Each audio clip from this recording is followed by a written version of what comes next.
Okay, welcome back, everyone. I hope you enjoyed a nice lunch and a great breakout session, either in the Facebook room or with the folks from Sandia National Labs. We're really grateful to both of these sponsors for helping to support the program today. I am really pleased to be joined by three distinguished colleagues who will discuss the importance of diversity, equity, and inclusion in tech. So again, three folks who are also helping to support the program today. We have Amy Dinh, who's Student Services and Programs Manager at the Jacobs Institute for Design Innovation here at UC Berkeley. We also have Anna Pease, who's Vice President of Talent Management at Fortinet, and David Rusting, who's the Chief Information Security Officer at the UC Office of the President. So welcome. We're going to have just a short 10-minute session, but I would love to hear from each of you for just a couple of minutes, and then we'll have some back and forth conversation before we head on to the next panel. So let's start with Amy. Tell us about your programs at Jacobs and why you feel like training for inclusive human-computer interaction is important. Thank you, Camille. So my name is Amy Dinh, and I am, as she said, the Student Services and Programs Manager at Jacobs, and really happy to be here. So the Jacobs Institute provides an interdisciplinary hub for students to explore the intersections of human-centered design and emerging technology. We serve all students at Berkeley, and we offer resources like courses, events, mentorship, and we have a beautiful multi-floor makerspace that we look forward to having everyone come to see one day. But diversity, equity, and inclusion, we believe, are inextricably linked to our mission. We believe that design is inherently better when diverse perspectives are included in the design process and are represented in the design field. And that's because design at its core is the process of understanding a problem and then developing a helpful solution to that problem. So you can't be a good designer or produce good designs if you are excluding or harming people in the design process, because that means you're not fully understanding the problem and you're not being helpful. And we think that's also true for being a good technologist, for being a good HDI practitioner or researcher, and really to being a leader in any field.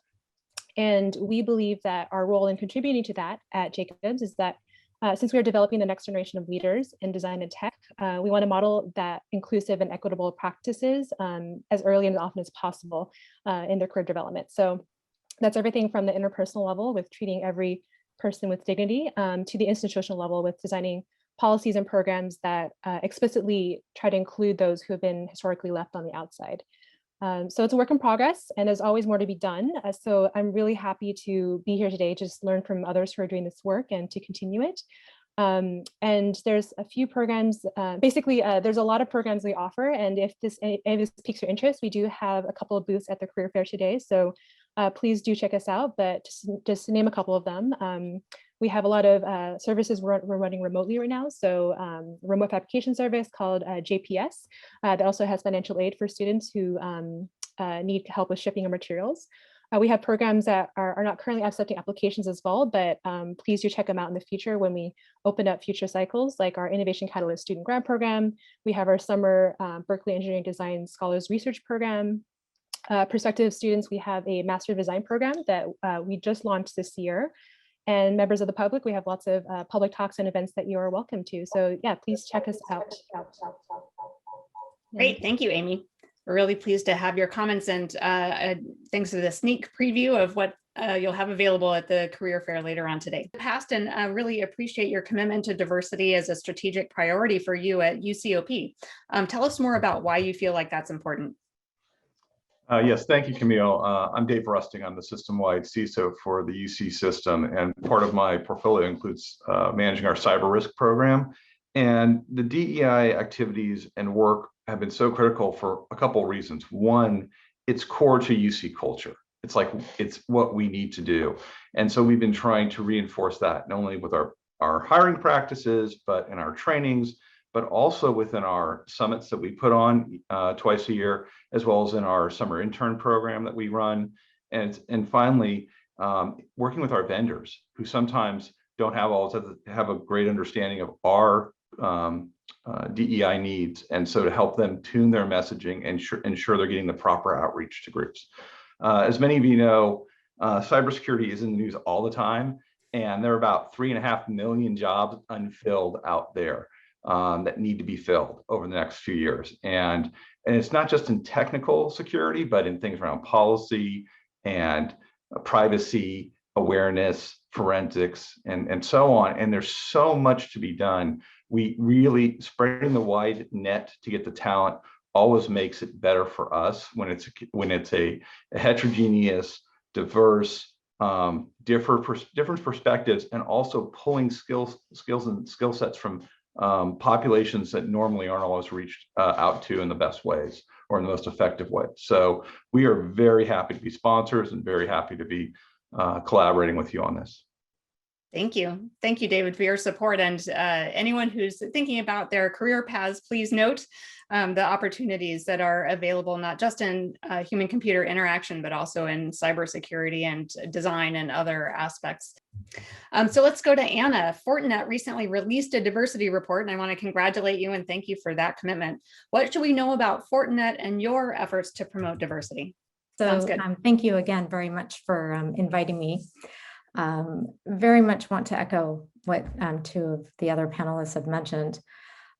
Diversity, equity, inclusion is absolutely on the forefront of really the success of companies and just in general. And one of the areas that we focus more recently, and you did mention, is we've released our diversity and inclusion report. So a huge accomplishment for our company to be on the forefront of publishing this report.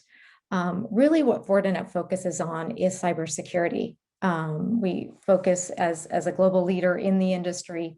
Not only are we looking at protecting, obviously, employees, companies, devices, but also we've made it our mission to bridge the cybersecurity skills gap.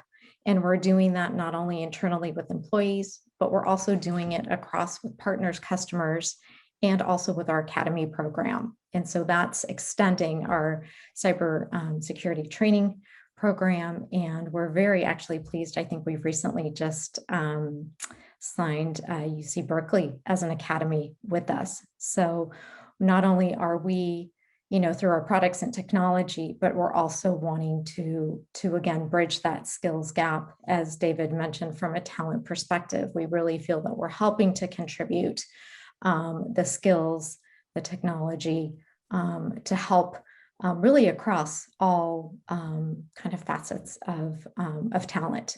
So thank you.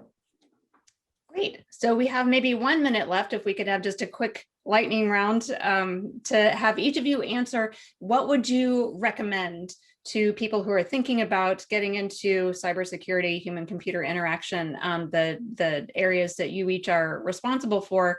What would you be first looking for in someone that you wanted to bring onto your companies or organization? Let's start with Amy. Yeah, I think just the drive to learn. I think designers have to be scrappy and find their own path in general at UC Berkeley. And so we'll do the best we can to extend that branch outward, but we also invite people to come to us as well. Absolutely. David? Yes, I think adding to that, I think being innately curious is an extremely good skill to have and capability. And so we look for that in folks that are coming in to join our organization. I think that will serve folks well if they're innately curious, self-starters, and as was mentioned, very driven, because this is a job where you learn all the time. You're constantly learning because the threats are constantly evolving. So those are some soft skills I think are critical in the process. Yeah, absolutely. Good advice. Anna? So I would say in general, again, innovation and coming with kind of your best self. When I think of innovation, we always think sometimes it can only be from a technology perspective, but I also think it's in just how you approach a problem, not being afraid to try something or kind of risk forward, being open to maybe not initially, maybe it's not something you initially thought you would be doing, but just being open to different ideas and different experiences. And I think the possibilities are endless. So Thank you. Yeah, I love that idea of extending the concept of innovation to not be exclusively tech focused, but to think about it as applied to all kinds of other areas as well. And the tenacity and curiosity that you all mentioned, I think those are also essential skills. So thank you again for your support and for your participation in this short round here. And we invite everyone to join the folks at the career fair later on this afternoon.